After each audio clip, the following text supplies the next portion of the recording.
আজ আপনাকে একটা গল্প শোনাচ্ছি।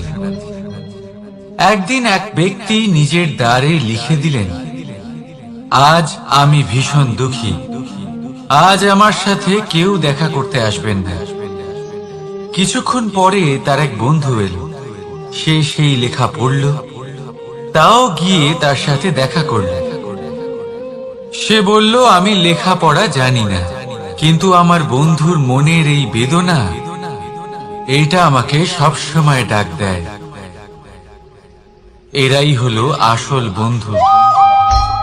কোনো কারণে আপনি যদি দুঃখ পান, কোনো সমস্যার সমাধান না বের করতে পারেন, এই সংসার থেকে আলাদা হয়ে যেতে চান, তাও এই বন্ধু আপনার সাথেই থাকবে।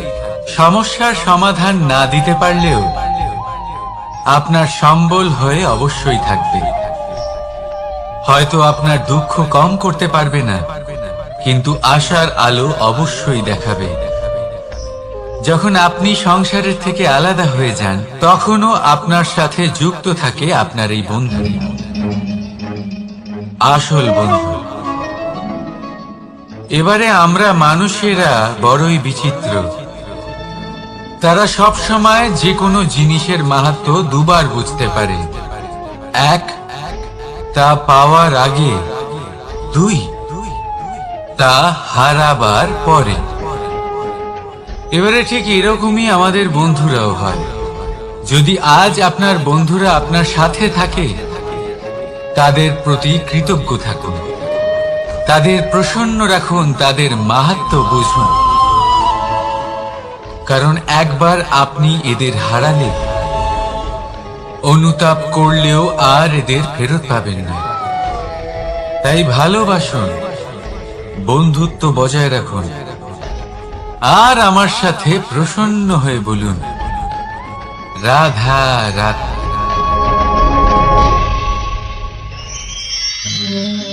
আমাদের মধ্যে বহু মানুষ মাঝে মাঝে নিজেকে অকর্মণ্য মনে করি।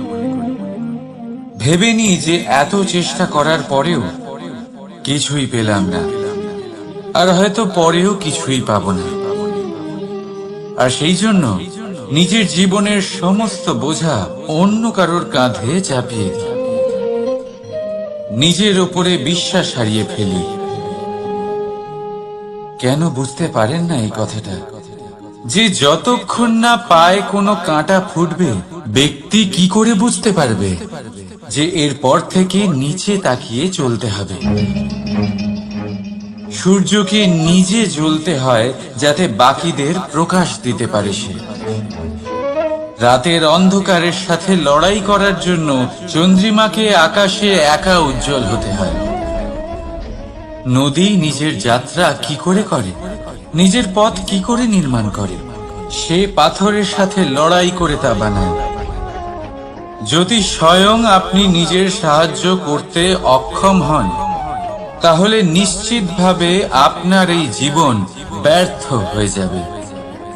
তাই মনে রাখবেন, এই সংসারে নিজের জীবনের ভার নিজের কাঁধেই বহন করতে হয়। অন্যের কাঁধের ওপর শুধুমাত্র পরলোক যাত্রা হয়। সেই জন্য এই সংসারে জীবিত সেই যে আত্মনির্ভর।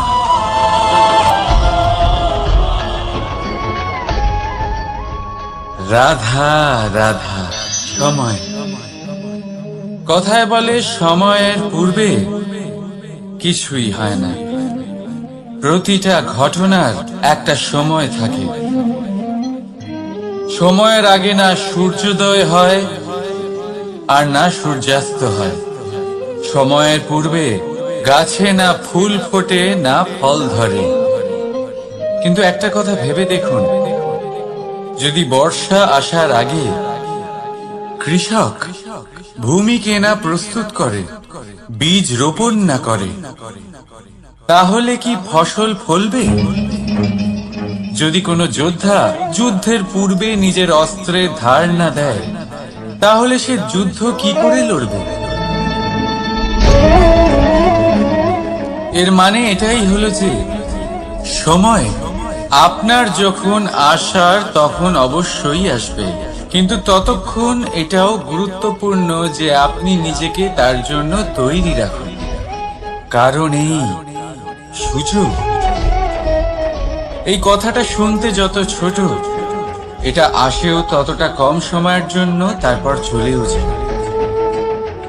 এবার যদি সুযোগ আপনার হাতে আসে আর আপনি তার জন্য তৈরি না থাকেন,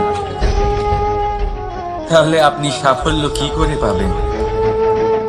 তাই আপনি সঠিক সময়ের জন্য অপেক্ষা করুন, সেই সুযোগের জন্য অপেক্ষা করুন, কিন্তু ততক্ষণ নিজের চেষ্টার দ্বারা নিজেকে আরো সক্ষম করে তুলুন। কারণ সাফল্য আপনার জন্য অপেক্ষা করছে, শুধু আপনি তার জন্য তৈরি থাকুন। রাধা রাধা। কথা মানুষের পাওয়া সবচেয়ে অদ্ভুত উপহার। এই কথাই মানুষকে এই সংসারের সমস্ত প্রাণীর থেকে ভিন্ন করে তোলে, সংসারের সবচেয়ে উপরে নিয়ে যায়। এই কথার কারণেই আমরা একে অপরের সাথে ভাব আদান প্রদান করি। আমি আমার মনের ভাবনা অন্য কাউকে ব্যক্ত করতে পারি, অন্য কেউ তাদের ভাবনা আমাকে ব্যক্ত করতে পারে। এই কথাই আমাদের সবচেয়ে বড় ঢাল। এবারে দেখুন, আপনি নিশ্চয়ই লক্ষ্য করেছেন, কারোর কথা মধুর হলে লোকে তাকে ভালোবাসে, তাকে নিজের বন্ধু বানায়। সেইভাবে যদি কারোর কথা কঠোর হয়, তাহলে লোকে তাকে ঘৃণা করে, তাকে নিজের শত্রু মনে করে। এই কথাই ভাষা হয়ে আমাদের ইতিহাস রচনা করে। তবে আমরা কি সত্যি বাণীর বিষয়ে অতটাই ভাবি যতটা আমাদের ভাবা উচিত? ভেবে দেখুন, মানুষের কথা বলতে শিখতে কত সময় লাগে।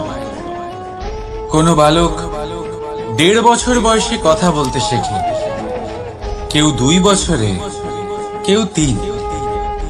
এবার দেখুন, মানুষ 1.5 বছর বয়সে কথা বলতে শিখে গেলেও তার কি বলা উচিত এটা সারা জীবনেও শিখতে পারে না। এর উপরে মনোনিবেশ করুন, এটা বোঝবার চেষ্টা করুন কি বলা উচিত। নিজের কথা শুদ্ধ করুন, নিজের কথা মধুর করুন, আর সেই মধুরতার সাথে আমার সঙ্গে বলুন, রাধা রাধা। এই লক্ষ্য আসলে কি? এই লক্ষ্য তাই যা আমরা পেতে চাই।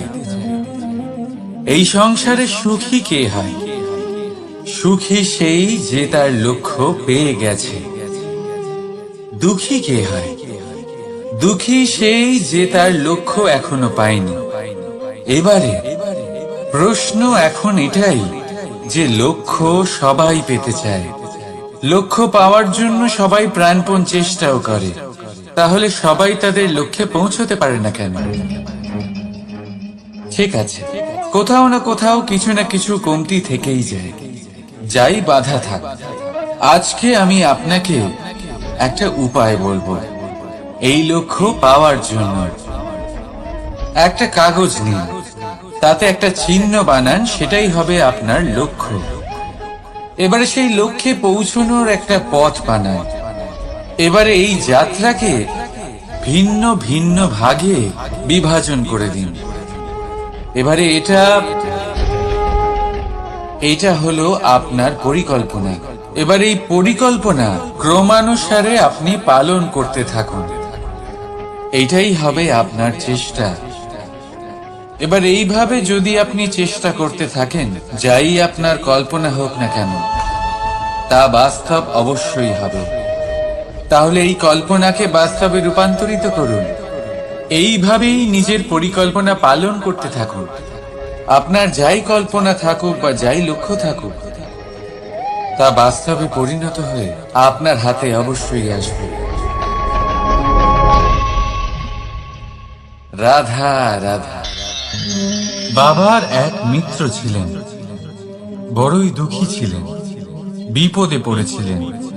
কি করবেন? ব্যবসা ভালোভাবে চলছিল না, বাড়িতে শান্তি ছিল না, সমস্ত জায়গায় ক্ষতি হচ্ছিল। তাই উনি একজন জ্যোতিষীকে দেখালেন। জ্যোতিষী বললেন, আপনার যে বাড়ি আছে সেটা আপনার জন্য অশুভ, আপনার এই বাড়ি পাল্টে ফেলুন। উনি বাড়ি পাল্টে ফেললেন, তবুও ওনার সমস্যার সমাধান হলো না।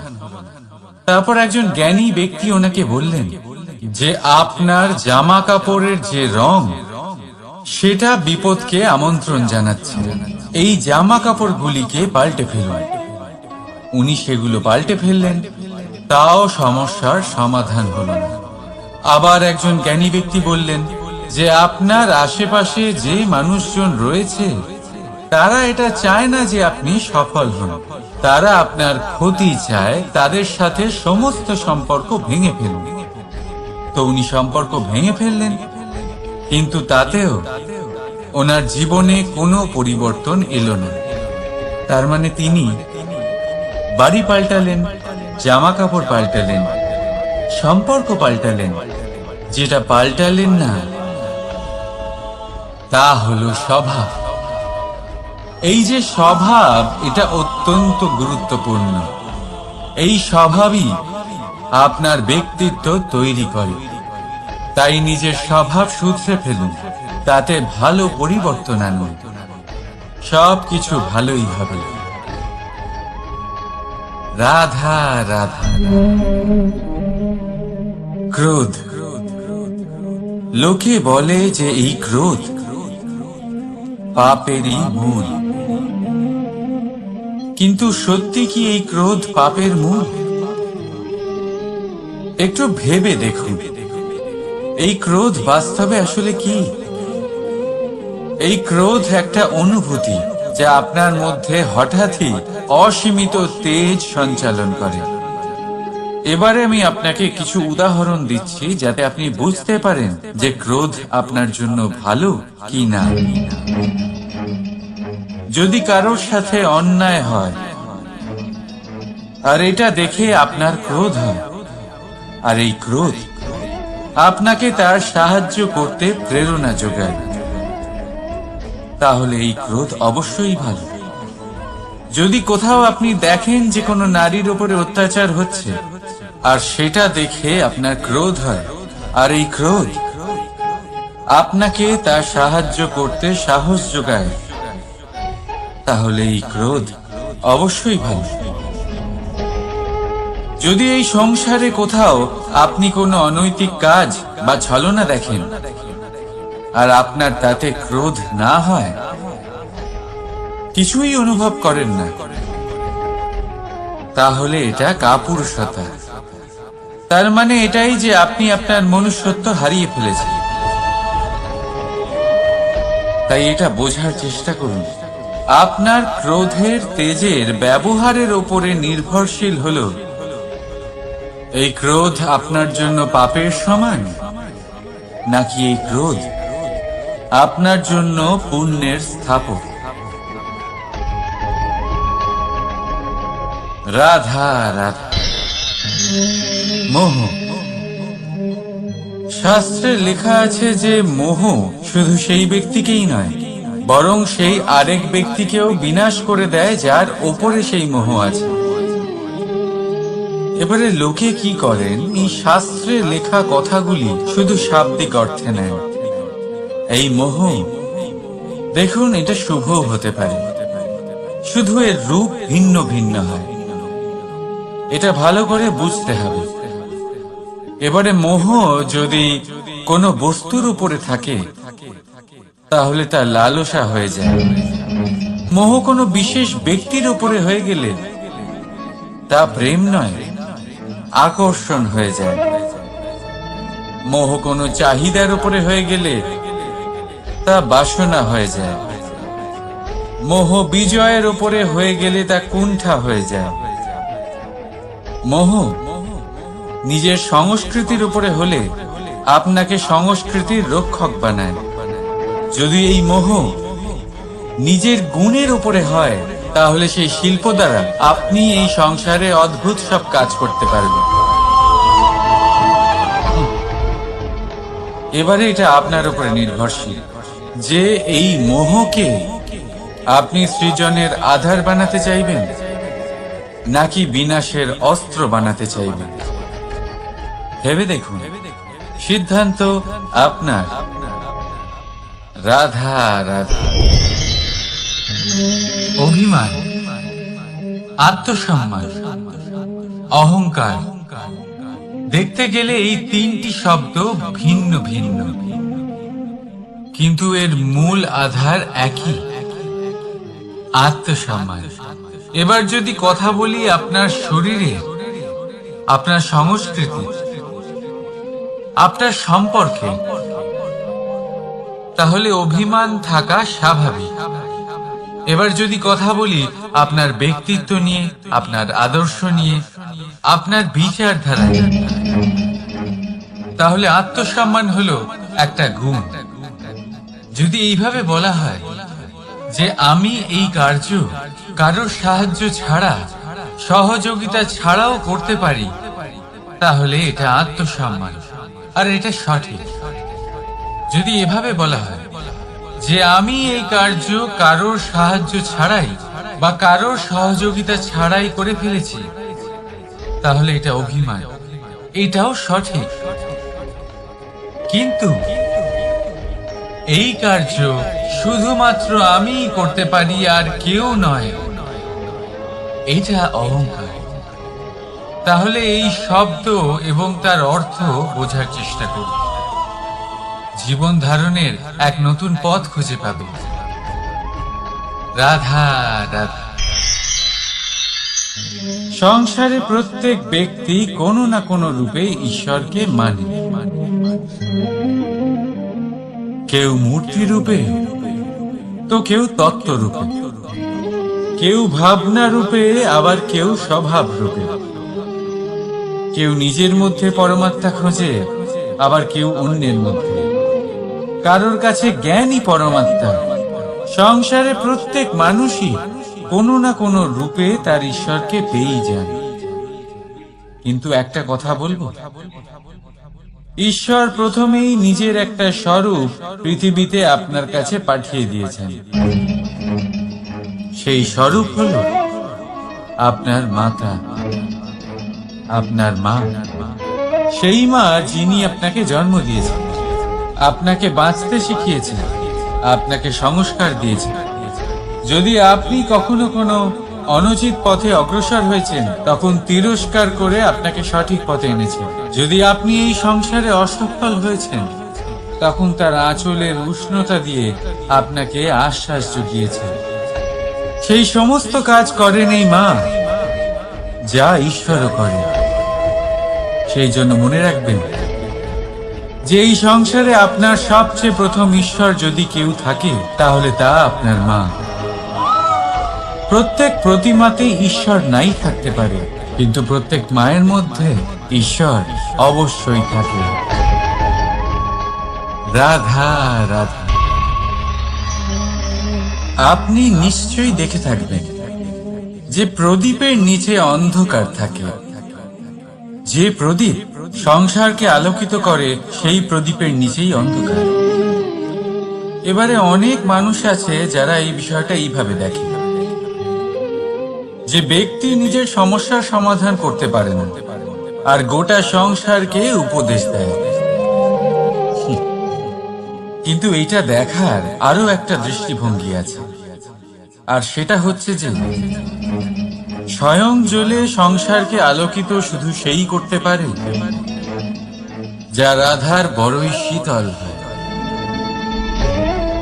এই সংসারের পথপ্রদর্শক সেই হতে পারে, এই সংসারকে দিশা সেই দেখাতে পারে যার মধ্যে সন্তোষ আর ধৈর্য শক্তি আছে। এবারে দেখুন, এটা অত্যন্ত গুরুত্বপূর্ণ বিষয় যে বিবেক তখনই কাজ করে যখন মন শান্ত থাকে, যখন মন শীতল থাকে। তাই যদি আপনি এই জীবনে কোনো বড় কর্ম করতে চান, তাহলে সর্বপ্রথম আপনার এই মনকে, এই বিবেককে, এই হৃদয়কে, এই আধারকে, এই ভূমিকে শীতল রাখতে শিখুন। ধৈর্য ধরুন। সংসারে এমন কিছু নেই যা আপনি করতে পারবেন না। রাধা রাধা। এই প্রদীপ দেখতে পাচ্ছেন আপনি, নিজেও জ্বলে আর এই বাতিকেও জ্বালিয়ে রাখে, আর এই সংসারকে প্রদান করে প্রকাশ। অন্ধকারাচ্ছন্ন ব্যক্তিকে প্রদান করে আশার আলো। কিন্তু এটা কখনো ভাবে না যে সেই মাটি কেমন হবে যা দিয়ে এটা তৈরি করা হয়েছে, সেই কুমোর কেমন হবে যে একে আকার দিয়েছে। ভাবে না যে একে কিনেছে তার বাড়ি কেমন হবে, তা কতটা সুসজ্জিত। কিচ্ছু নয়, শুধু এই সংসারকে প্রকাশ প্রদান করে। আর হয়তো সেই জন্যই প্রদীপকে এত ভালোবাসা হয়। সে নিজের বা অন্যের বাড়ি দেখে কখনোই জ্বলে না, সে জ্বলে শুধু অন্ধকারের সাথে লড়াই করতে। তাই আপনিও নিজের ব্যবহার এই প্রদীপের মতো করে তুলুন।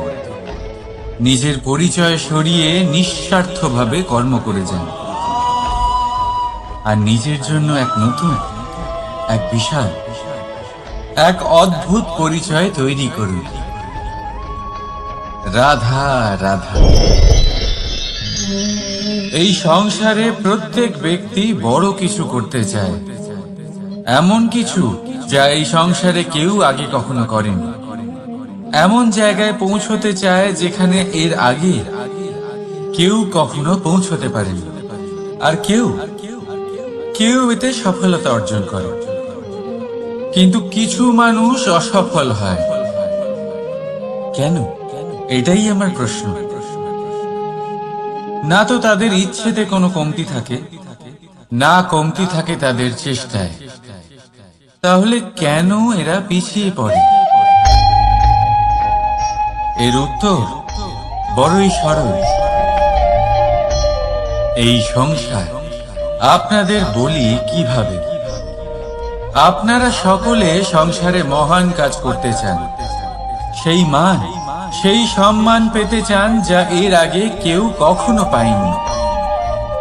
কিন্তু আপনার সমস্যা এটাও যে এই কাজে সংসার আপনার সাথে থাকছে না। বড়ই অদ্ভুত ব্যাপার।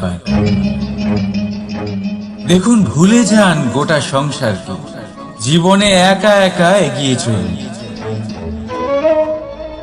গঙ্গোত্রী থেকে যখন একটি জলের ফোঁটা বেরোয় তখন সেটা শুধু এক বিন্দু জল।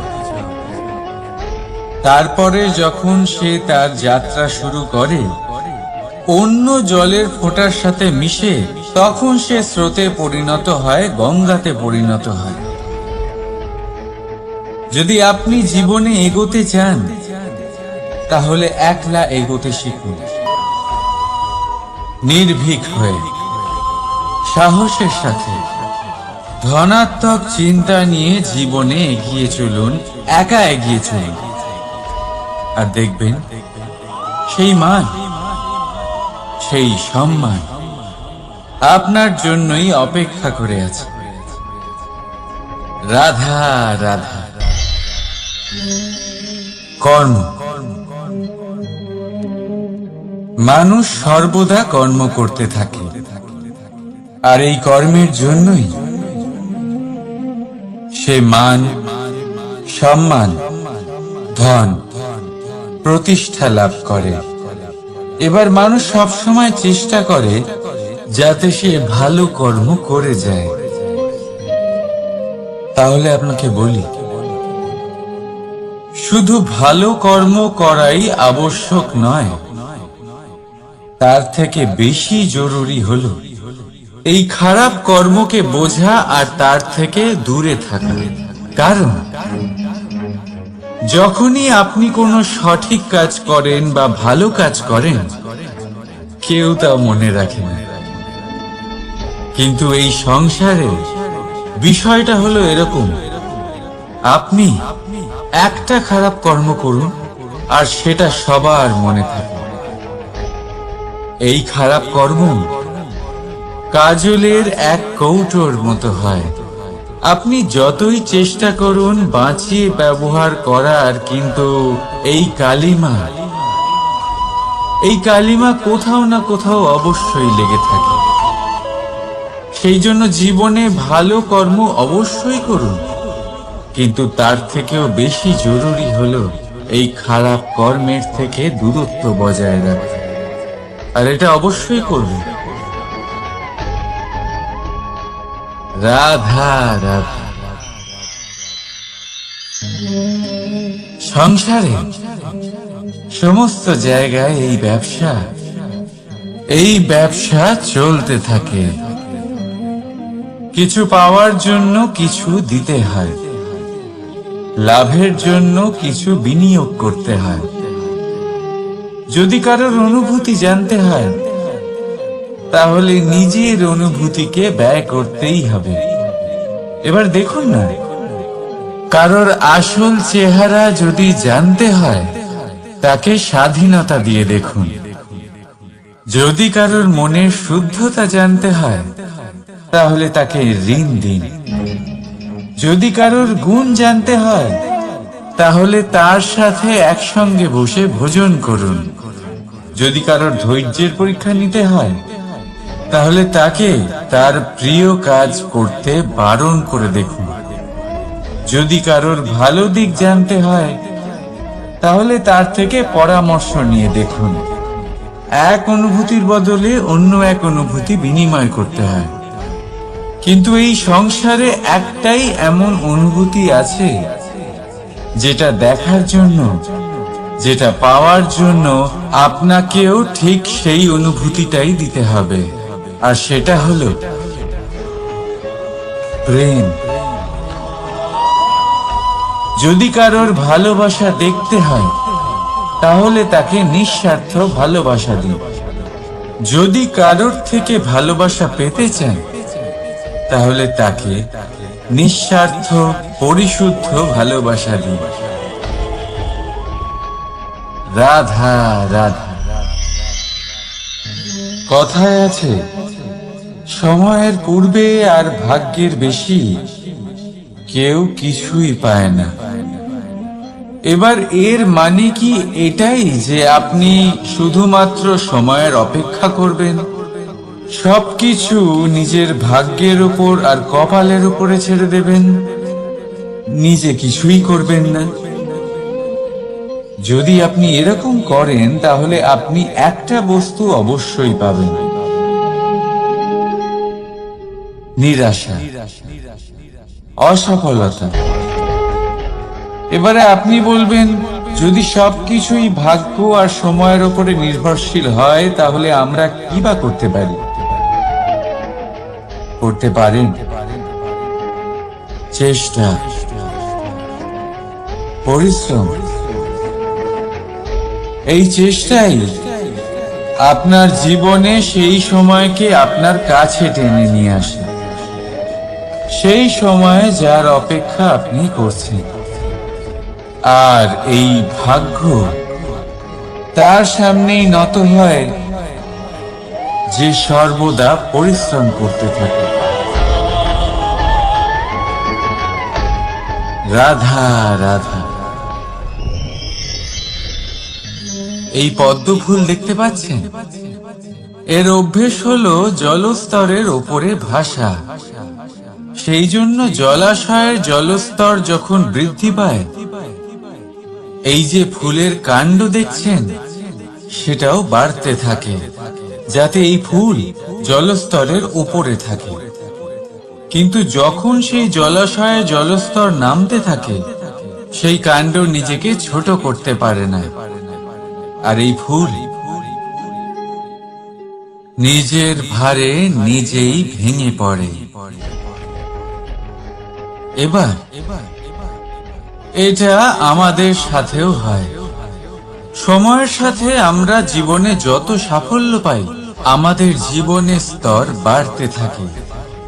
আর যখন আমাদের সংস্থান কমতে থাকে, আমরা সেই জীবন স্তর ছাড়তে পারি না, আর শেষ পর্যন্ত সেই জীবন স্তরের কারণেই ভারাক্রান্ত হয়ে শেষ হয়ে যায়। সেই জন্য যদি কিছু রাখতে হয় তাহলে তা হলো দৃষ্টিভঙ্গি। সাধারণভাবে জীবন যাপন করতে শিখুন, সময়ের চক্রও আপনাকে মাত দিতে পারবে না। রাধা রাধা।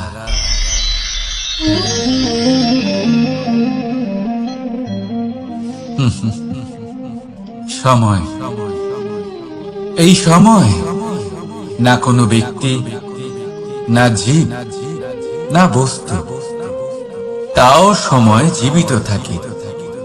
এই সময়ে না জল, না অগ্নি, আর না বায়ু, কিন্তু তাও আমাদের জীবনের আধার। এই সময় দেখতে গেলে মানুষ এই সময়ের হাতের খেলনা। কখনো আমাদের সময় ভালো হয়, আবার কখনো খারাপ।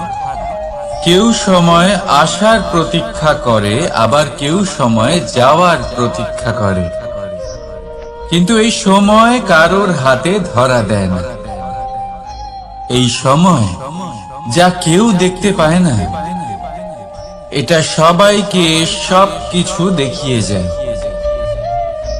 দেখিয়ে যায় যে আপনকে আর পরকে, আমাদের শুভাকাঙ্ক্ষীকে আর ক্ষতিকে চায়, আমাদের মিত্রকে আর আমাদের শত্রুকে। এই সময় আপনাকে দেখায় যে আপনি কতটা শক্তিশালী, সেই সময় আপনাকে দেখিয়ে যাবে আপনি কতটা দুর্বল। এই সময় সব কিছু দেখিয়ে যায়। তাই এই সময় যা এতটা শক্তিশালী, তা আমরা নষ্ট কেন করি? ভেবে দেখুন। এবারে উঠুন আর এই সময়ের সম্পূর্ণ ব্যবহার করুন। এই সময়ের সদ্ব্যবহার করুন, কারণ এই সময়কে ব্যবহার করাটাই আপনার হাতে রয়েছে, আর কিচ্ছু না। আর এই সময় একবার বয়ে গেলে তখন যাই করুন না কেন, কখনো ফেরত আসবে না। সময়ের সদ্ব্যবহার করুন আর সবার মধ্যে আনন্দ ছড়ান। আর আসুন আমার সাথে ভালোবেসে বলুন, রাধা রাধা।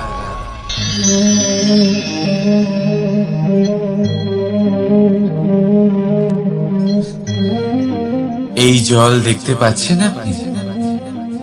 এটা ঘোলা জল, এতে ময়লা মিশে আছে। কিন্তু যদি আপনি এটা কিছুক্ষণ এমনি ফেলে রাখেন, তাহলে দেখবেন এই ময়লা আপনা থেকেই নিচে থিতিয়ে পড়বে। কিন্তু এই পাত্রটা নাড়াতে থাকলে এমনটা হবে না। শান্ত ছেড়ে দেবেন, তবেই এই ময়লা নিজেই নিচে চলে যাবে। ঠিক সেইভাবেই যখন আমাদের জীবনে কোনো সমস্যা আসে, কোনো অশান্তির সৃষ্টি হয়, তখন উত্তেজিত হয়ে পড়লে, নিজের সংযম হারিয়ে ফেললে আমরা এর সমাধান পাব না। শান্ত থাকলে তখনই সমস্যার সমাধান পাব। তাই মনে রাখবেন, ধৈর্য আর সংযম দ্বারা শান্ত মনে বিচার করলে যত বড়ই সমস্যা হোক না কেন, তার সমাধান আপনি অবশ্যই পাবেন।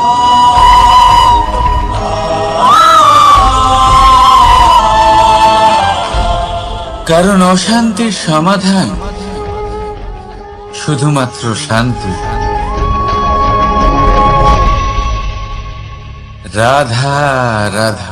প্রজাপতি আকাশে উড়ে বেড়ায়, সে সুন্দর ফুলের রস আস্বাদন করে, উন্মুক্ত উড়ে বেড়ায়, কিন্তু তারও বিপদ কম কিছু নেই। যেমন হলো পতঙ্গ, জন্তু। এই প্রজাপতিকে নিজের আহার করে নেয়, তাকে এদের থেকে সাবধানে থাকতে হয়। সত্য হলো এটাই যে এই প্রজাপতি ততদিনই সুরক্ষিত থাকে যতদিন এদের পাখনা বৃদ্ধি পায় না। যখন এরা এদের খোলসের মধ্যে থাকে, যখন না কারো দৃষ্টি এদের উপর পড়ে, আর না কোনো শত্রু এদের আঘাত করতে পারে। কিন্তু তখন তারা বন্ধ থাকে, অবিচল নিশ্চল থাকে। এই সুন্দর সংসার দেখার জন্য, এই সুন্দর আকাশ পাওয়ার জন্য তাকে তার সুরক্ষা ক্ষেত্র থেকে বাইরে বেরিয়ে আসতেই হয়। আর এটাই জীবনের নিয়ম। মানুষের সাথেও ঠিক এরকমই হয়। যদি মানুষ বিশ্রাম আর সুরক্ষা এদের বন্ধন থেকে না বেরোয়, তাহলে সে জীবিত অবশ্যই থাকবে, কিন্তু জীবন ধারণ করতে পারবে না। কারণ যদি জীবনে বড় কিছু করতে হয়, বড় কোনো কিছু পেতে হয়, সাফল্যের শিখর অবধি পৌঁছতে হয়, তাহলে সর্বপ্রথম আপনাকে নিজের সুরক্ষা ক্ষেত্র থেকে বেরিয়ে আসতেই হবে। এই আরামকে ত্যাগ করতেই হবে। তবেই আপনি সফল হতে পারবেন। তবেই আপনি এই প্রজাপতির মতো আকাশে উড়ে বেড়াতে পারবেন।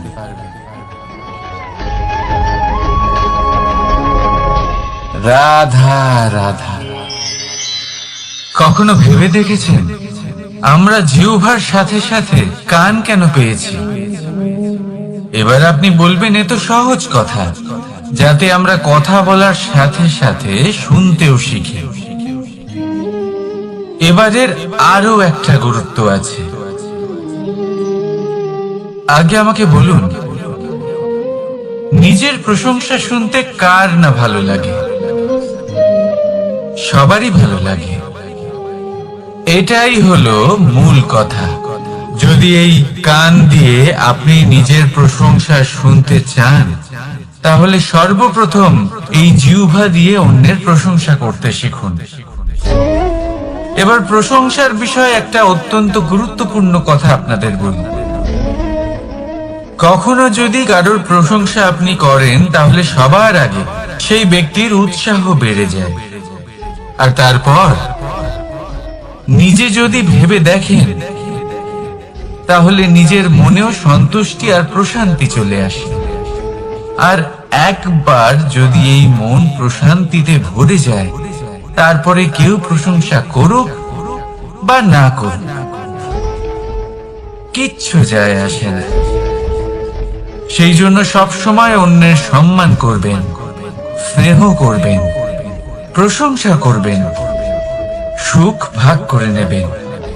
যার মধ্যে যেটা ভালো আছে তা বলুন, তাকে মনে করান তিনিও ভালো, তার উৎসাহ বাড়িয়ে তুলুন। তিনি জীবনে সামনে এগোবেন, আর এই ব্রহ্মাণ্ড আপনাকে কখনো পিছিয়ে থাকতে দেবে না। রাধা রাধা। সত্য এবং অসত্য দুটোর মধ্যে পার্থক্য কি আছে? পার্থক্য হলো অ অক্ষরটার। এবার অ দিয়ে হতে পারে আরম্ভ, অ দিয়ে হতে পারে অন্ত। সত্য হলো সেটা যেখানে সমস্ত পথের আরম্ভ হয়। অসত্য সেটা যেখানে সমস্ত পথের শেষ হয়। এবার এরা চলতে হয়তো পারে না, কিন্তু তাও ছাপ রেখেই যায়। সত্য সেই ছাপ রেখে যায় যা একটা উজ্জ্বল উৎকৃষ্ট উদাহরণ হতে পারে, আর অসত্য সেই উদাহরণ তৈরি করে যা একটা কলঙ্কিত ইতিহাস তৈরি করে। এখন আপনি আগামী সময়ের জন্য কেমন ছাপ রেখে যাবেন, এই সিদ্ধান্ত পুরোপুরি আপনার। রাধা রাধা। চলুন একটা প্রশ্ন করি। কোন মানুষকে জিজ্ঞাসা করবেন যে সে মূর্খ, অলস, বিবেকহীন, অসফল, এইসব বিশেষণ দিয়ে নিজেকে পরিচিত করতে চাইবে? না। কাউকে জিজ্ঞাসা করুন, আপনি কি মূর্খ? না। আপনি কি অসফল হয়েছেন? না। আপনি কি বিবেকহীন? না। এবার বলুন, আপনি জীবনে মূর্খ ও বিবেকহীন হবার জন্য কোনো ভালো পরিকল্পনা বানিয়েছেন? উত্তর পাবেন না। কারণ কোনো পরিকল্পনা বানানো হয় না যাতে আপনি মূর্খ বা অসফল হন। মানুষ মূর্খ বা অসফল তখন হন যখন কোনো পরিকল্পনাই থাকে না। দেখুন, একটাই ছোট জীবন, তাকে স্থির করুন যাতে অনেক বেশি সংখ্যক মানুষকে আপনি জুড়ে রাখতে পারেন, অনেক বেশি শান্তি পেতে পারেন, অধিকতর সাফল্য লাভ করতে পারেন, বেশিরভাগ মানুষের পথপ্রদর্শক হয়ে তাদের মঙ্গল করতে পারেন। অসফল হয়ে বাড়িতে বসে থাকার চেয়ে ভালো হলো যে আপনি একটা পরিকল্পনা করে অসফল হন, কারণ তখন আপনার কাছে আরো একটা বিকল্প থাকবে, একটা নতুন পরিকল্পনা বানানো, তাকে সার্থক করা। কারণ এমন কোন পরিকল্পনা তো অবশ্যই থাকবে যা আপনাকে আপনার লক্ষ্যে পৌঁছে দেবে, তাই তো? রাধা রাধা।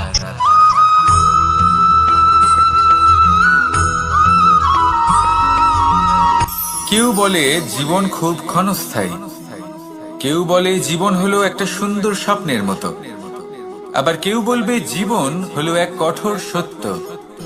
কিন্তু জীবন আসলে কি? জীবন হলো আপনারই প্রতিবিম্ব, একটা দর্পণ। অর্থাৎ আপনি জীবনকে সেইভাবেই পাবেন যেরকম আপনি নিজেকে প্রতিপন্ন করবেন। যদি আপনি দর্পণের দিকে তাকিয়ে হাসেন, তাহলে আপনি সামনে হাসি মুখী দেখতে পাবেন। এবার যদি আপনি গম্ভীর হয়ে থাকেন, তাহলে আপনি একজন রুষ্ট ব্যক্তি দেখতে পাবেন। শেষে সবথেকে বেশি গুরুত্বপূর্ণ হলো আপনার চেষ্টা। আপনাকে সবসময় চেষ্টা করতে হবে যাতে আপনি নিজেকে প্রসন্ন এবং ইতিবাচক মনোভাবে রাখেন।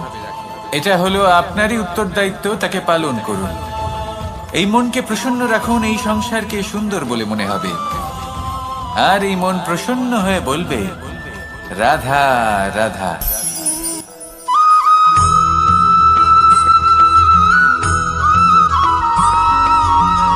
আপনি কখনো কোনো বাজকে নিজের বাসা বানাতে দেখেছেন? এই বাজ যখনই কোনো বাসা বানায় তখন উঁচু গাছের ডালে বা কোনো পর্বতের শিখরে বাসা বানায়, অনেক উচ্চতায়। আর সেখানে তার সন্তানও জন্মগ্রহণ করে। যখন এই সন্তানেরা জন্মায়, তখন এই বাজ খুবই ভালোবেসে এবং খুব সাবধানে এদের পালন পোষণ করে। নিজের ঠোঁট দিয়ে তাদের ঠোঁটে খাবার পরিবেশন করে। কিন্তু যেই সেই সন্তানেরা হৃষ্টপুষ্ট হয়ে যায় এবং সেই কথা বাজ নিজে বুঝতে পেরে যায়, সেই বাজ নিজেই সেই বাসা ছিন্ন ভিন্ন করে দেয়। সেই সন্তান যাদের সবেমাত্র ডানা গজিয়েছে, কিভাবে উঠতে হয় তারা জানে না, সেই সন্তানগুলিকে উচ্চতা থেকে ঠেলে দেয়। সেই সন্তান প্রথমে ভয়ভীত হয়ে যায়। তারা সামনে মৃত্যুকে দেখতে পেয়ে ভয়ের কারণে তাদের ডানা ঝাপটাতে থাকে। আর সেই প্রক্রিয়াতেই সেই সন্তানগুলি উড়তে শুরু করে দেয়। এবার এই ঘটনায় আমরা কি শিক্ষা পেতে পারি? এটাই, যদি আপনি মাতা পিতা হন তাহলে নিজের সন্তানকে অবশ্যই স্নেহ করুন, কিন্তু তাদেরকে নিজের আঁচলের তলায় বেঁধে রাখবেন না। যদি আপনি চান আপনার সন্তান জীবনে উন্নতি করুক, তাহলে নিজের মুঠো থেকে তাদের স্বতন্ত্র করে দিন। এই সংসারে সংঘর্ষ করতে দিন।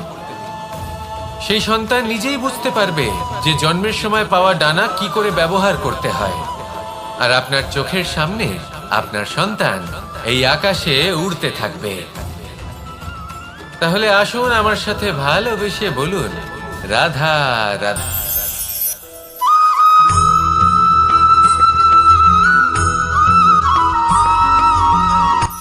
এই সংসারে সাফল্য লাভ করার জন্য জ্ঞানের প্রয়োজন হয়, পরিশ্রমের প্রয়োজন হয়, দৃঢ় নিষ্ঠার প্রয়োজন হয়, নিরন্তর চেষ্টা করা প্রয়োজনীয়।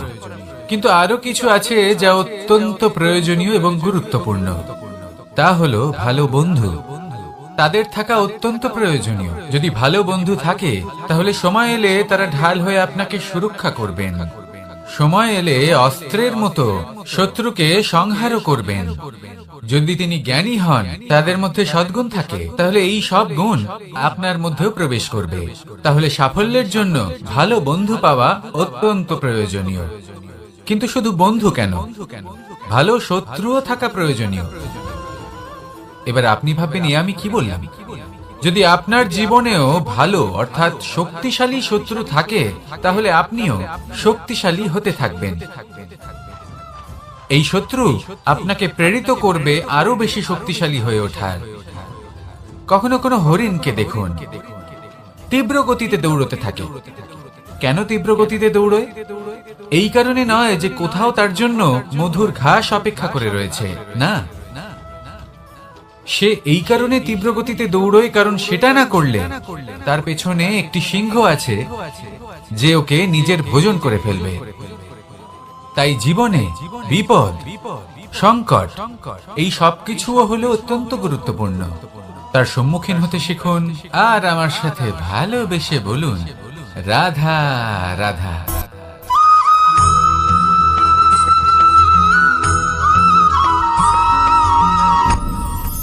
আপনি কি কখনো কোনো জলের ধারা দেখেছেন? তার সামনে যতই মাটি থাকুক না কেন, যতই কাদা থাকুক না কেন, যখন এই জলের ধারা বইতে আরম্ভ করে দেয়, তাহলে নিজের মনের, নিজের ভাবনার, নিজের জীবনের যত অনাবশ্যক তত্ত্ব আছে, অনুপযোগী অংশ রয়েছে, অর্থাৎ অপরিষ্কার অংশ রয়েছে, তা নিজে থেকেই নির্মল হয়ে উঠবে। আর যেরকম জলের ধারা কখনো থেমে থাকে না, সব সময় বয়ে চলে, সেইভাবে আপনিও কখনোই থামবেন না। সবসময় বয়ে চলুন, এগোতে থাকুন। পথে যদি অনেক বিপদ আসে, সমস্যা আসে, থামবেন না, তার উপর নিরন্তর প্রহার করুন, নিরন্তর প্রয়াস করুন আর অগ্রসর হন। আপনি ভেবে দেখুন, এই জলের ধারা কখনো থেমে থাকে না, সবসময় বয়ে চলে, বিপদের সম্মুখীন হয়ে তাকে সাথে বয়ে নিয়ে চলে।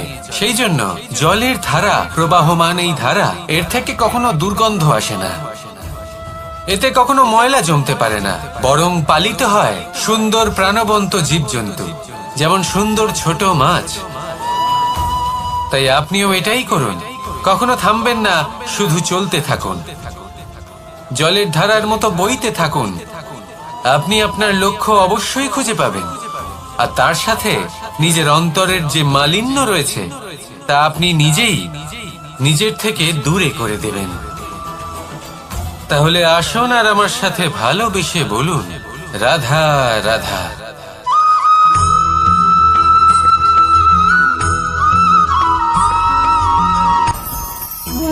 ভোজন। এবার ভোজন সংগ্রহ করার জন্য মানুষ কি না করেন, সব সময় চেষ্টা করতে থাকেন। ফসল উৎপাদনের জন্য অনেক পরিশ্রম করতে থাকেন, কিন্তু অনেক সময় অনেক পরিশ্রম করার পরেও ফসল ভালো উৎপাদন হয় না। এর কারণ কি? কারণ হলো এটাই যে আপনি পরিশ্রম হয়তো অনেক করেছেন, কিন্তু আপনার নজর তো সেই বীজের দিকে ছিলই না যে আপনি রোপণ করেছেন। সেই জন্য সব সময় কোনো বীজ রোপণ করার আগে তাকে পরখ করে দেখুন, তা অত্যন্ত আবশ্যক। আর সেইভাবেই যখনই কোনো কর্মের প্রশ্ন আসে, তাহলে সেখানে শুধুমাত্র পরিশ্রম যথেষ্ট নয়, সেই কাজের প্রতি আপনার কর্তব্য কি, আপনার উদ্দেশ্য কি, সেটা জানা হলো অত্যন্ত গুরুত্বপূর্ণ। তাই কর্ম করুন, কিন্তু সেই কর্মের প্রতি আপনার যা উদ্দেশ্য তার মাহাত্ম্য বুঝতে চেষ্টা করুন। তাহলে আসুন আমার সাথে ভালোবেসে বলুন, রাধা রাধা।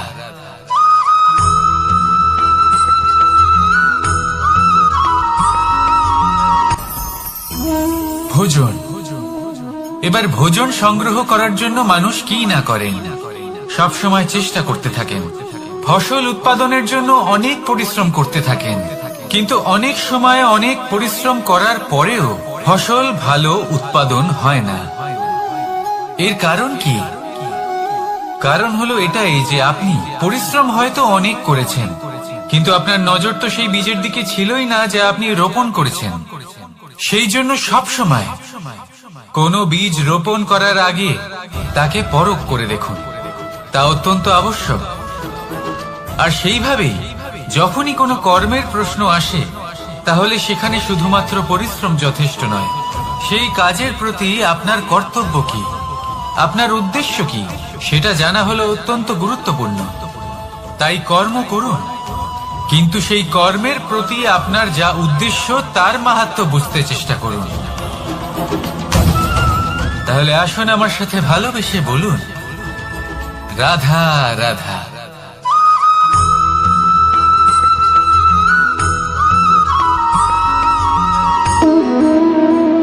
সম্পর্ক হলো আমাদের জীবনের একটি আধার। কিছু সম্পর্ক এমন যা আমরা জন্মসূত্রে লাভ করি, যেমন পরিবার, মা, বাবা। কিছু সম্পর্ক আছে যা আমরা জীবনে অর্জন করে থাকি, তা সে প্রেমের হোক, স্নেহের হোক বা বন্ধুত্বের। এই সকল সম্পর্ক লাভ করার বা গড়ে তোলার 5টি ধাপ রয়েছে। প্রথম ধাপ, কোনো ব্যক্তির সাথে আলাপ হওয়া, তার সাথে কথা বলা বা তাকে দেখা। দ্বিতীয় ধাপ, সে ব্যক্তিকে আমাদের ভালো লাগা। তৃতীয় ধাপ,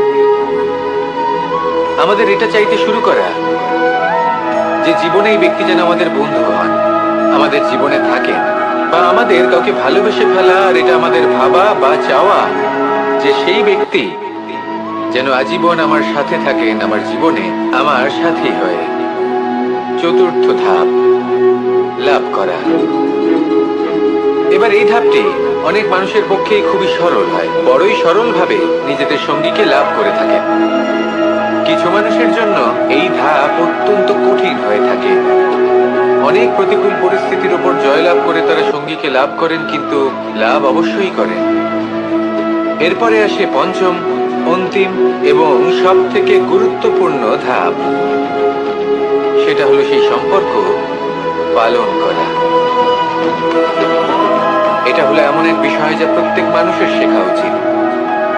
যদি ব্যক্তি নিজের জীবনে সম্পর্ক রক্ষা করতে শিখে যান, তবে প্রত্যেক সম্পর্ক তার জীবনকে স্বর্গ করে তুলবে।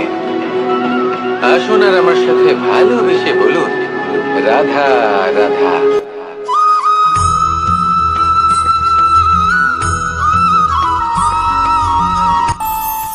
আমাদের মনে যখন কোনো প্রশ্ন ওঠে, কোনো দ্বন্দ্ব জাগে, তখন আমরা যাই আমাদের গুরুর কাছে, আমাদের আরাধ্যের কাছে গিয়ে জিজ্ঞেস করি। এইভাবেই একদিন আমি পৌঁছলাম আমার আরাধ্যের কাছে, আমার মহাদেবের কাছে, আর ওনাকে প্রশ্ন করলাম যে মহাদেব, জীবনে আনন্দ পাওয়ার, উৎসব পালনের, প্রেম ভাগ করে নেবার, জীবনকে উপভোগ করে নেওয়ার সর্বশ্রেষ্ঠ সময় কোনটা? মহাদেব হাসলেন আর উনি বললেন, জীবনে উৎসব পালনের সব থেকে শ্রেষ্ঠ দিন হলো মৃত্যুর ঠিক আগের দিনটা। প্রেম ভাগ করে নেওয়ার সব থেকে শ্রেষ্ঠ মুহূর্ত হলো মৃত্যুর ঠিক আগের মুহূর্ত। জীবনকে উপভোগ করে নেওয়ার সর্বশ্রেষ্ঠ প্রহর হলো মৃত্যুর 1 প্রহর পূর্বে। তখন আমি চমকে গেলাম। আমি বললাম, কিন্তু মহাদেব, মৃত্যু তো অনিশ্চিত, আমরা জানিও না কবে আমাদের মৃত্যু হবে। মহাদেব আবার হাসলেন। উনি বললেন যে যদি আমরা এভাবে জীবন কাটাই যে আমরা জীবনের প্রত্যেক দিন, প্রত্যেক মুহূর্ত, প্রত্যেক প্রহর শেষ বলে মনে করি, তাহলে আমাদের সমস্ত জীবন আনন্দের সাথেই অতিবাহিত হবে। কি বলেন?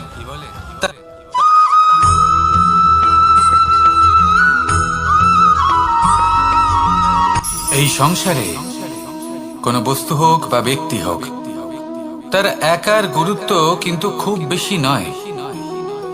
একটা উদাহরণ হিসেবে বৃষ্টির ফোঁটাকে ভেবে দেখুন। যদি একটি বৃষ্টির ফোঁটা হয় তাহলে তার খুব বেশি গুরুত্ব থাকে না, কিন্তু যখন সহস্র বৃষ্টির ফোঁটা মেঘের মধ্যে দিয়ে ঝরে পড়ে, তখন সেটা বর্ষার রূপ ধারণ করে। সেই বর্ষা যা এই প্রকৃতিকে শান্ত করে।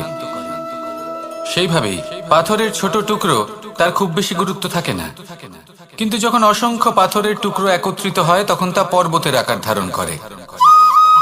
সেইভাবেই কিছু মানুষ যখন একত্রিত হন তখন তৈরি হয় পরিবার, কিছু পরিবার যখন একত্রিত হয় তখন তৈরি হয় সমাজ, যখন অনেক সংখ্যক সমাজ একত্রিত হয় তখন তৈরি হয় রাজ্য। এবার এই রাজ্যের সবথেকে গুরুত্বপূর্ণ ব্যক্তি হতে পারেন রাজা, কিন্তু তাও সেই রাজা একা কিছু করতে পারেন না। যুদ্ধ লড়ার সময় তারও নিজের সৈন্যদলকে প্রয়োজন পড়ে। কিন্তু এই সংসারে এমন একজন ব্যক্তি আছেন যিনি একাই সব কাজ করতে থাকেন, এবং সেই ব্যক্তি হলেন মা। আমাদের জীবনে একজন পিতার ভূমিকা কিন্তু নিঃসন্দেহে অমূল্য, কিন্তু আমাদের সকলের জীবনে যে ভূমিকা একজন মায়ের তা অন্য কারোর থাকে না।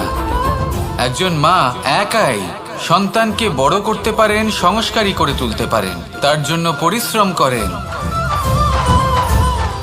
আর এত কিছু কাজ করার পরেও তার কাজের জন্য তিনি প্রশংসা অবশ্য পান না। উল্টে যদি সেই সন্তান অনুচিত পথে চালিত হয়, অনুচিত কর্ম করে, তখন সেই মাকেই অপবাদের পাত্র হয়ে উঠতে হয়। আমাদের জীবনে মায়ের যোগদান কতটা সেটা বুঝুন। আপনাকে বড় করে তোলার জন্য উনি কতটা পরিশ্রম করেছেন সেটা বুঝুন। আজ থেকে, এখন থেকে, এই মুহূর্ত থেকে মাকে সম্মান করতে শিখুন। যখন সময় পাবেন, যখন সুযোগ হবে, তখন তার প্রশংসা করুন, ওনারও ভালো লাগবে। আর মায়ের এই মমতার জন্য, তার এই ভূমিকার জন্য আসুন সবাই মিলে আমরা তাকে প্রণাম করি, আর সকলে মিলে ভালোবেসে বলি রাধা রাধা।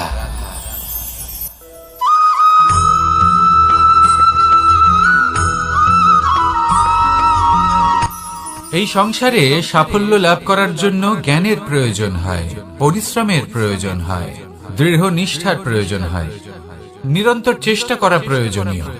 কিন্তু আরো কিছু আছে যা অত্যন্ত প্রয়োজনীয় এবং গুরুত্বপূর্ণ। তা হলো ভালো বন্ধু।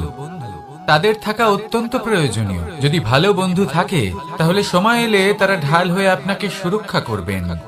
সময় এলে অস্ত্রের মতো শত্রুকে সংহারও করবেন।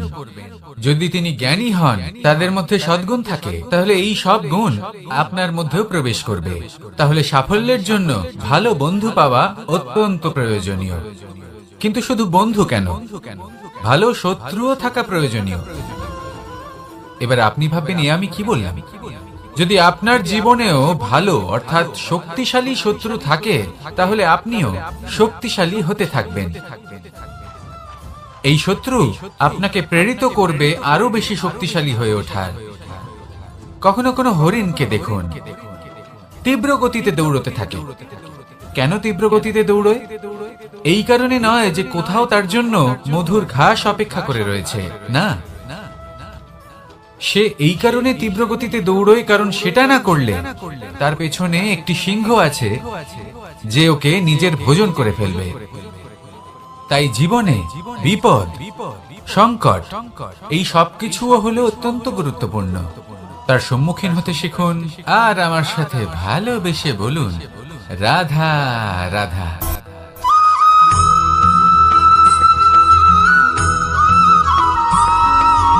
কথায় আছে, প্রত্যেক পুত্র তার পিতার প্রতিচ্ছবি হয়, আর সমস্ত প্রতিচ্ছবি চায় যেন সে তার অস্তিত্ব প্রাপ্ত করতে পারে। পুত্র চায় সে যেন তার পিতার মতো হয়, বা কখনো কখনো তার থেকেও শ্রেষ্ঠ হয়। সেটা কোনো অনুচিত ব্যাপার নয়। অনুচিত তখন হয় যখন পুত্র নিজের পিতার মতো হবার স্বপ্ন পূরণ করতে গিয়ে বা তার থেকেও শ্রেষ্ঠ হওয়ার স্বপ্ন পূরণে অনুচিত পথের আশ্রয় নেয়। কারণ তারপরে সে তার পিতার গুণগুলি আত্মসাৎ করতে চায় না। সে শুধুই এটা চায় যে সংসারের চোখে যেন আমি শ্রেষ্ঠ প্রমাণিত হই। এটা অনুচিত। সংসারে এমন অনেক মানুষ আছেন যারা এই কারণে শ্রেষ্ঠ হওয়ার চেষ্টা করেন যাতে তার পরিবারের, তার পিতার সম্মান বৃদ্ধি পায়। এমনও মানুষ থাকেন, আর এটাই হলো পার্থক্য উদ্দেশ্যের। মনে রাখবেন, যদি আপনার উদ্দেশ্য শুভ হয় তাহলে পথও শুভ হবে, যদি আপনার উদ্দেশ্য অশুভ হয় তাহলে পথও অশুভ হবে। তাহলে নিজের পিতার মতো হবার চেষ্টা অবশ্যই করুন, তার থেকেও শ্রেষ্ঠ হওয়ার চেষ্টা অবশ্যই করুন, কিন্তু মনে রাখবেন আপনার সংকল্প আর আপনার উদ্দেশ্য এই দুই শুভ হওয়া উচিত।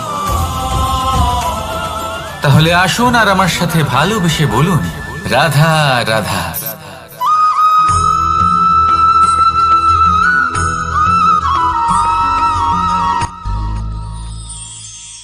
শিশিরের বিন্দু পাতার ওপর পড়ে আর তার গায়ে লেগে থাকে। পাতা তাকে শুষে নিতে পারে না, আর শেষ পর্যন্ত সে ঝরে পড়ে যায়। অন্যদিকে রয়েছে মেঘ এবং চাতক। এদের মধ্যে অনেক দূরত্ব থাকে। মেঘ থাকে আকাশে আর চাতক থাকে ধরিত্রীতে। কিন্তু যখন এই মেঘ থেকে বৃষ্টি ঝরে পড়ে, এই চাতক কিন্তু সেই জলই পান করে, নয়তো সে তৃষ্ণার্ত থেকে যায়। এবার অন্যদিকে দেখলাম শিশির বিন্দু আর পাতার এই সম্পর্ক। এরা খুব কাছাকাছি থাকে, ঘনিষ্ঠও থাকে। অন্যদিকে রয়েছে মেঘ এবং চাতকের সম্পর্ক, যাদের মধ্যে অনেক দূরত্ব থাকা সত্ত্বেও তারা খুব ঘনিষ্ঠ, তাই না? এই সারমর্ম খুব সরল। এই নৈকট্য, এই দূরত্ব, তা আপনার সম্পর্কে প্রভাব কিছুতেই ফেলতে পারে না। এই নৈকট্য, এই দূরত্ব, এইসব হলো শুধুমাত্র মনের ব্যাপার। কখনো আপনি অনুভব করেছেন আপনি কারোর থেকে অনেক অনেক দূরে আছেন, অনেক দূরে আছেন, তাও সেই ব্যক্তির প্রতি আপনি টান অনুভব করেন। সেখানে আপনি কারোর সাথে প্রত্যেক দিন অতিবাহিত করেন, সমস্ত জীবন অতিবাহিত করেন, সব থেকে বেশি সময় তার সাথে অতিবাহিত করেন, তাও তার প্রতি সেই টান অনুভব করেন না। এই সংকেত হলো মনের দূরত্বের। তাহলে মনের এই দূরত্ব দূর করুন আর আমার সাথে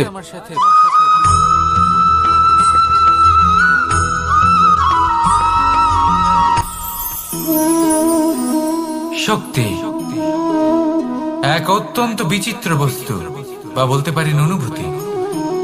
পিতা সবসময় চান যেন তিনি তার শক্তির পুত্রকে। আসুন আপনাকে সহজে বোঝাই।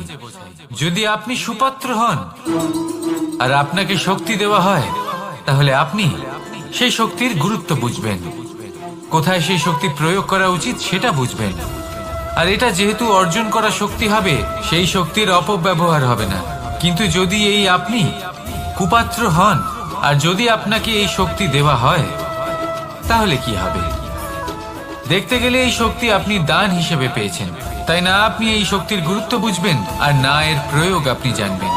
তার অপব্যবহার হওয়া সুনিশ্চিত। তাই যদি আপনি কোনো শক্তি অর্জন করতে চান, তাহলে আগে তার যোগ্য হয়ে উঠুন। পুত্র নয়, পাত্র হয়ে উঠুন। আর আমার সাথে ভালোবেসে বলুন, রাধা রাধা।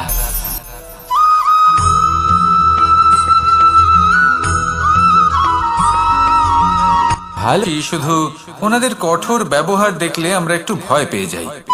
এবার ওনাদের এই কঠোর ব্যবহার আমাদের ভালো না লাগলেও অত্যন্ত আবশ্যক, কারণ মাতার থেকে আমরা যে শক্তি লাভ করি তা যেন নিয়ন্ত্রণ হারিয়ে বিধ্বংসী না হয়ে ওঠে।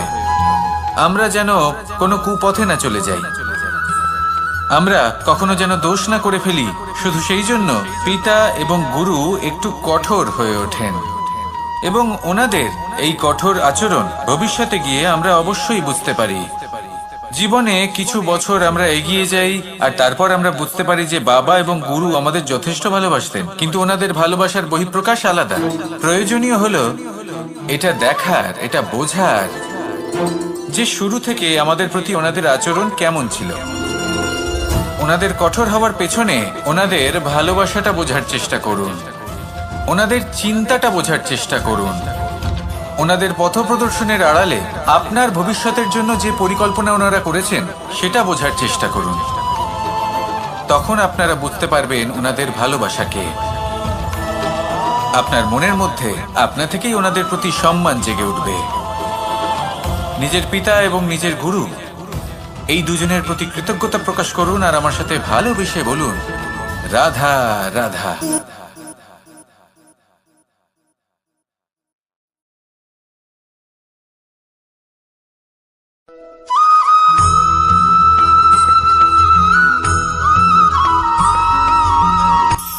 কখনো কোনো বাগানের কোনো বৃক্ষকে দেখেছেন যেখানে সুগন্ধি ফুল থাকে, রসালো ফল থাকে? তখন মন প্রফুল্ল হয়ে ওঠে, মন থেকে সেই বৃক্ষের প্রতি ভালোবাসা জন্মায়। কিন্তু যিনি বাগানের মালিক, শুধুমাত্র তিনিই জানেন যে কিভাবে এই বৃক্ষকে আগলে রাখতে হয়, কিভাবে তার পরিচর্যা করলে এতে সুন্দর সুগন্ধি ফুল হবে, রসালো ফল হবে।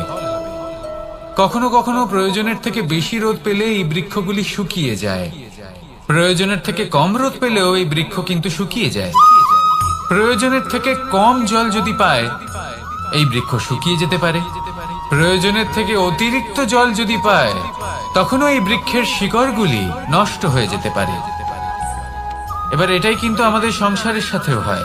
আমাদের সংসারের সকল প্রতিভাশালী ব্যক্তি, যেমন লেখক, বিচারক, প্রবক্তা, যোদ্ধা, এদের সবার ক্ষেত্রে এই কথাটাই প্রযোজ্য।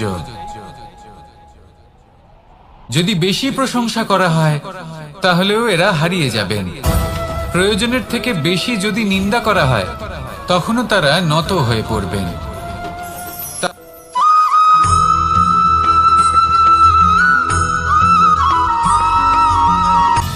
সময়, জীবন, কাল। দেখতে গেলে এই তিনটি শব্দ একটি শব্দেরই সমার্থক শব্দ মনে হয়, কিন্তু এই শব্দগুলির অর্থ কি সমান? কখনোই নয়। হ্যাঁ, এই সময় চলতে থাকে, জীবন চলতে থাকে, কালচক্র চলতে থাকে। এই সময় কেটে যায়, কিন্তু এই জীবন, একে যাপন করতে হয়। কি বলেন? এই জীবনে কিছু করুন বা কিছু না করুন, জীবন এমনি কেটে যাবে, আপনি জানতেও পারবেন না। কিন্তু সেটা আমাদের উদ্দেশ্য নয়, একে যাপন করতে হবে। এই জীবনে প্রেরণা পেতে শিখুন, প্রেরণা দিতে শিখুন, আহ্বান গ্রহণ করতে শিখুন, আহ্বান জানাতে শিখুন, মহান কাজ করতে শিখুন, ধন্যাত্মক বোধ জাগিয়ে তুলুন। জীবন অতিবাহিত করার অর্থ কি তা আপনি শিখে যাবেন। কারণ সময় কেটে যায়, সমস্ত যুগ কেটে যায়, কিন্তু জীবনের রীতি জীবন কাটিয়ে দেওয়া নয়, জীবন যাপন করা। এই জীবন সম্পূর্ণরূপে অনুভব করতে হবে, নতুন পথ বানাতে হবে। এবারে যদি এই জীবন বাঁচার সময় একবার ভেবে দেখুন, যদি মনে প্রেম থাকে, সদ্ভাবনা থাকে, তাহলে কি হবে? এই জীবনকে বাঁচার অনুভূতিটাই অন্যরকম হয়ে যাবে, একটা আনন্দময় অনুভূতি লাভ করবেন। তাহলে এটাই করুন, আর আমার সাথে ভালোবেসে বলুন, রাধা রাধা।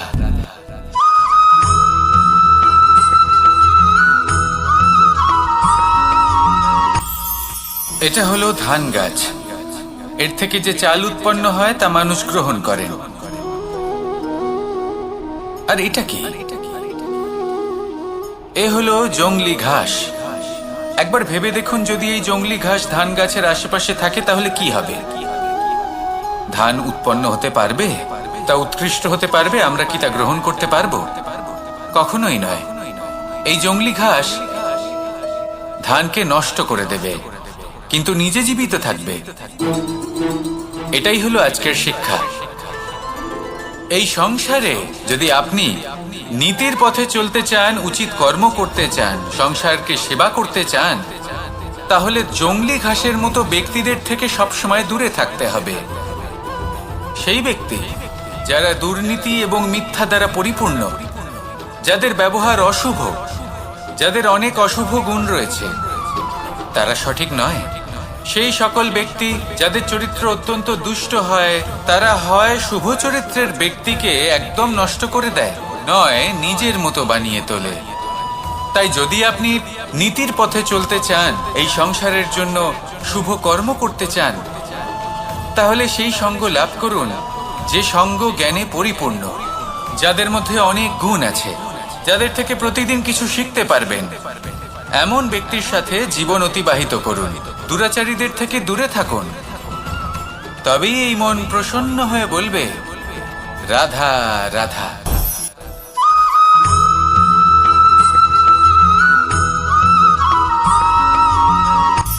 সূচের শেষে একটি ছিদ্র থাকে যার দ্বারা আমরা এই সুতো পরাতে পারি, আর তারপর সূচের সাহায্যে এই সুতো দিয়ে বস্ত্র সেলাই করা যায়। কিন্তু যদি সুতোটা সোজা করে ধরা না হয় তাহলে সূচে কখনো এই সুতো পরানোই সম্ভব নয়। যদি এতে কোনো গিঁট পড়ে তখন তা কখনোই এই ছিদ্র দ্বারা প্রবেশ করা সম্ভব নয়। ঠিক এইভাবেই যদি আপনি কারোর জীবনে প্রবেশ করতে চান, কারোর অন্তরে প্রবেশ করতে চান, তাহলে আপনাকেও সহজ থাকতে হবে। এতে কোনো গিঁট থাকলে চলবে না, অর্থাৎ মনে যাতে কোনো মালিন্য না থাকে, যেন কোনো কুচিন্তা না থাকে। যদি এসব থাকে তাহলে আপনি কখনো কারোর জীবনে প্রবেশ করতে পারবেন না। আর যদি কোনোভাবে আপনি প্রবেশ করেও যান তাহলে তার মনে ঘর করতে পারবেন না। নিজেকে এই সুতোর মতন করে তুলুন, সহজ। মনে যেন কোনো কুচিন্তা না থাকে, সবার প্রতি যেন সদ্ভাবনা থাকে, শুভ চিন্তা থাকে। এমনটা করতে থাকুন। এমন একটা দিন আসবে যেদিন এই সমস্ত সংসারের ব্যক্তির মনে আপনি বাস করবেন, আর তখন এই মন প্রসন্ন হয়ে বলবে, রাধা রাধা।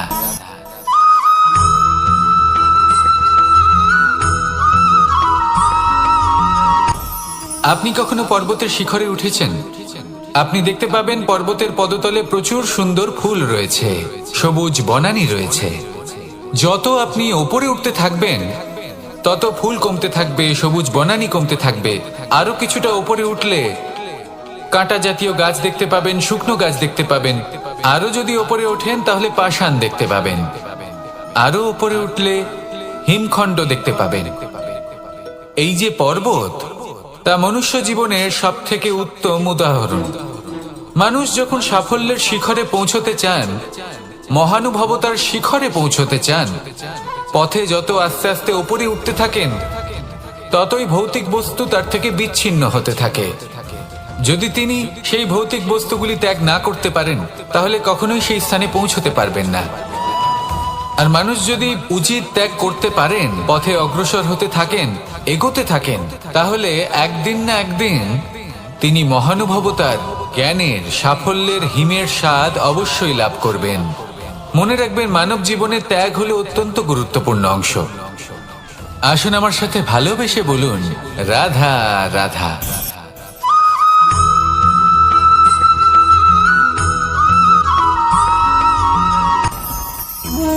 ভোজন। এবার ভোজন সংগ্রহ করার জন্য মানুষ কি না করেন, সব সময় চেষ্টা করতে থাকেন। ফসল উৎপাদনের জন্য অনেক পরিশ্রম করতে থাকেন, কিন্তু অনেক সময় অনেক পরিশ্রম করার পরেও ফসল ভালো উৎপাদন হয় না। এর কারণ কি? কারণ হলো এটাই যে আপনি পরিশ্রম হয়তো অনেক করেছেন, কিন্তু আপনার নজর তো সেই বীজের দিকে ছিলই না যা আপনি রোপণ করেছেন। সেই জন্য সব সময় কোনো বীজ রোপণ করার আগে তাকে পরখ করে দেখুন, তা অত্যন্ত আবশ্যক। আর সেইভাবেই যখনই কোনো কর্মের প্রশ্ন আসে তাহলে সেখানে শুধুমাত্র পরিশ্রম যথেষ্ট নয়, সেই কাজের প্রতি আপনার কর্তব্য কি, আপনার উদ্দেশ্য কি, সেটা জানা হলো অত্যন্ত গুরুত্বপূর্ণ। তাই কর্ম করুন, কিন্তু সেই কর্মের প্রতি আপনার যা উদ্দেশ্য তার মাহাত্ম্য বুঝতে চেষ্টা করুন। তাহলে আসুন আমার সাথে ভালোবেসে বলুন, রাধা রাধা।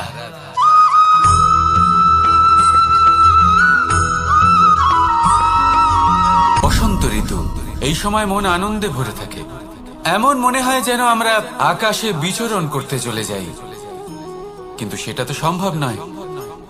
সেই জন্য হয়তো আমরা ঘুড়ি ওড়াই, এই ঘুড়িকে নিজেদের প্রতিরূপ মনে করে।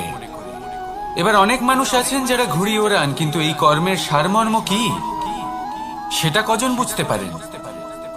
আপনি এটা মনে করুন যে আপনি হলেন সেই ঘুড়ি, আর এই সুতো যিনি ধরে রয়েছেন তিনি হলেন পরমাত্মা। আর এই সুতো যেখান থেকে শুরু হয় সেই লাটাই হলো আমাদের কর্মচক্র। এবার আপনি নিজেই অনুমান করুন যে এই উড়ান কার ওপর নির্ভরশীল, পরমাত্মার ওপর আর আপনার কর্মের ওপর। যদি পরমাত্মা আপনার হাত ধরে থাকেন, আপনার সাথে থাকেন, যদি আপনি শুভ কর্ম করতে থাকেন, আপনি এই আকাশে উড়তে থাকবেন। কিন্তু কোথাও কোথাও যদি পরমাত্মার সাথে এই বন্ধন ছিন্ন হয়, আপনার কর্মচক্র খারাপ হয়ে যায় বা থেমে যায়, তাহলে আপনার এই ঘুড়ি কেটে যাবে আর দূরে কোনো গাছের ডালে গিয়ে আটকে যাবে। তাই শুধুমাত্র ঘুড়ি ওড়াবেন না, তার থেকে শিখুন। পরমাত্মার সাহচর্যে থাকুন, সবসময় শুভ কর্ম করতে থাকুন আর সবসময় এই আকাশে উড়তে থাকুন। আসুন আর আমার সাথে ভালোবেসে বলুন, রাধা।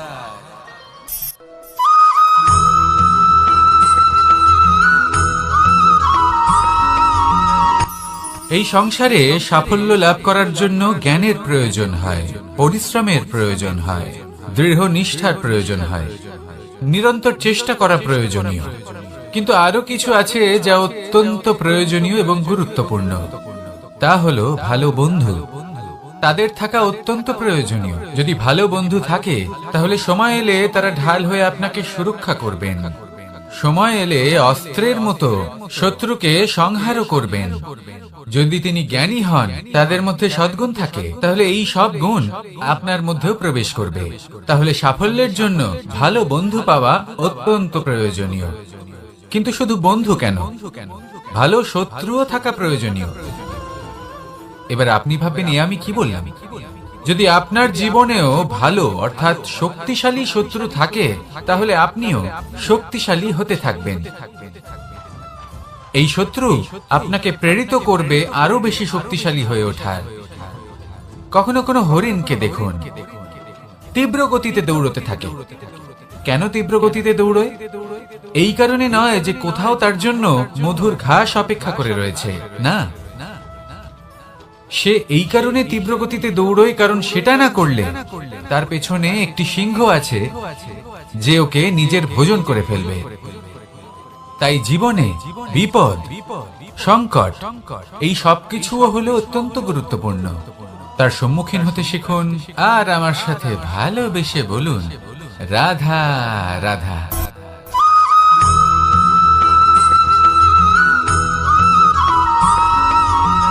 ভালো, শুধু ওনাদের কঠোর ব্যবহার দেখলে আমরা একটু ভয় পেয়ে যাই। এবার ওনাদের এই কঠোর ব্যবহার আমাদের ভালো না লাগলেও অত্যন্ত আবশ্যক, কারণ মাতার থেকে আমরা যে শক্তি লাভ করি তা যেন নিয়ন্ত্রণ হারিয়ে বিধ্বংসী না হয়ে ওঠে। আমরা যেন কোনো কুপথে না চলে যাই, আমরা কখনো যেন দোষ না করে ফেলি। শুধু সেই জন্য পিতা এবং গুরু একটু কঠোর হয়ে ওঠেন এবং ওনাদের এই কঠোর আচরণ ভবিষ্যতে গিয়ে আমরা অবশ্যই বুঝতে পারি। জীবনে কিছু বছর আমরা এগিয়ে যাই আর তারপর আমরা বুঝতে পারি যে বাবা এবং গুরু আমাদের যথেষ্ট ভালোবাসতেন, কিন্তু ওনাদের ভালোবাসার বহিঃপ্রকাশ আলাদা। প্রয়োজনীয় হলো এটা দেখার, এটা বোঝার যে শুরু থেকে আমাদের প্রতি ওনাদের আচরণ কেমন ছিল। ওনাদের কঠোর হওয়ার পেছনে ওনাদের ভালোবাসাটা বোঝার চেষ্টা করুন, ওনাদের চিন্তাটা বোঝার চেষ্টা করুন। ওনাদের পথপ্রদর্শনের আড়ালে আপনার ভবিষ্যতের জন্য যে পরিকল্পনা ওনারা করেছেন সেটা বোঝার চেষ্টা করুন। তখন আপনারা বুঝতে পারবেন ওনাদের ভালোবাসাকে। আপনার মনের মধ্যে আপনা থেকেই ওনাদের প্রতি সম্মান জেগে উঠবে। নিজের পিতা এবং নিজের গুরু এই দুজনের প্রতি কৃতজ্ঞতা প্রকাশ করুন আর আমার সাথে ভালোবেসে বলুন, রাধা রাধা।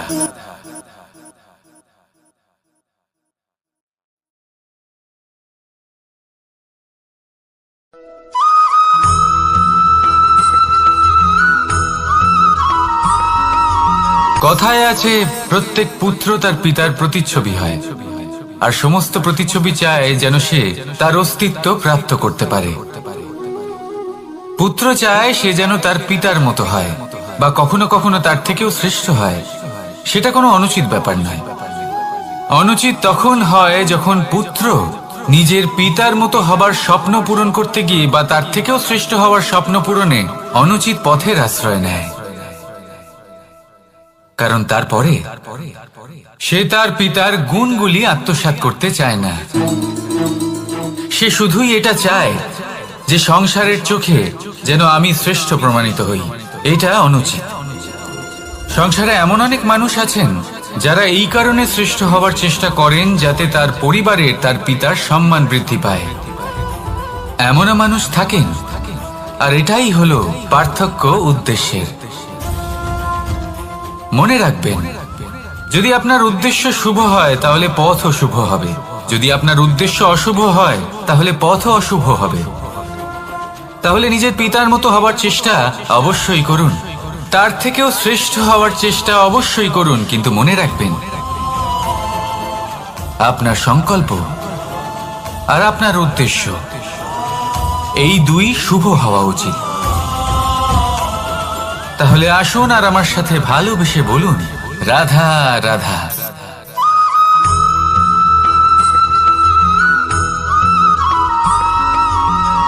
আপনি কখনো কোনো বাজকে নিজের বাসা বানাতে দেখেছেন?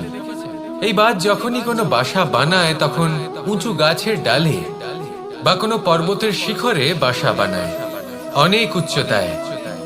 আর সেখানে তার সন্তানও জন্মগ্রহণ করে।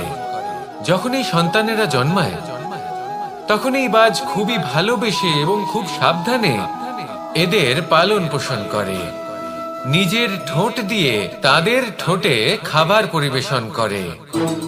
কিন্তু যেই সেই সন্তানেরা হৃষ্টপুষ্ট হয়ে যায় এবং সেই কথা বাজ নিজে বুঝতে পেরে যায়, সেই বাজ নিজেই সেই বাসা ছিন্ন ভিন্ন করে দেয়। সেই সন্তান যাদের সবেমাত্র ডানা গজিয়েছে, কিভাবে উঠতে হয় তারা জানে না, সেই সন্তানগুলিকে উচ্চতা থেকে ঠেলে দেয়। সেই সন্তান প্রথমে ভয়ভীত হয়ে যায়।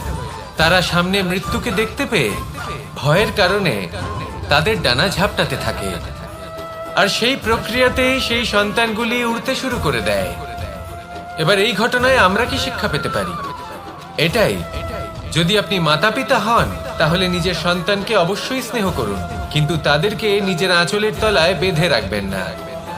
যদি আপনি চান আপনার সন্তান জীবনে উন্নতি করুক, তাহলে নিজের মুঠো থেকে তাদের স্বতন্ত্র করে দিন, এই সংসারে সংঘর্ষ করতে দিন। সেই সন্তান নিজেই বুঝতে পারবে যে জন্মের সময় পাওয়া ডানা কি করে ব্যবহার করতে হয়। আর আপনার চোখের সামনে আপনার সন্তান এই আকাশে উড়তে থাকবে। তাহলে আসুন আমার সাথে ভালোবেসে বলুন, রাধা রাধা।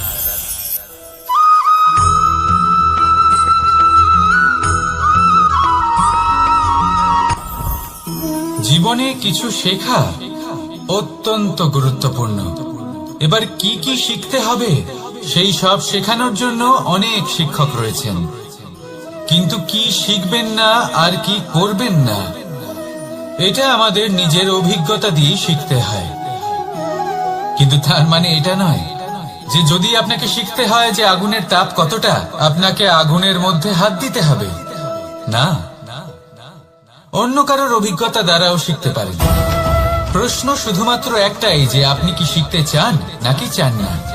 যদি আপনি এটাই ভাবেন যে আমি শুধুই নিজের অভিজ্ঞতা দ্বারাই শিখতে চাই, তাহলে জীবনকাল ছোট মনে হবে, অনেক কিছুই শিখতে পারবেন না।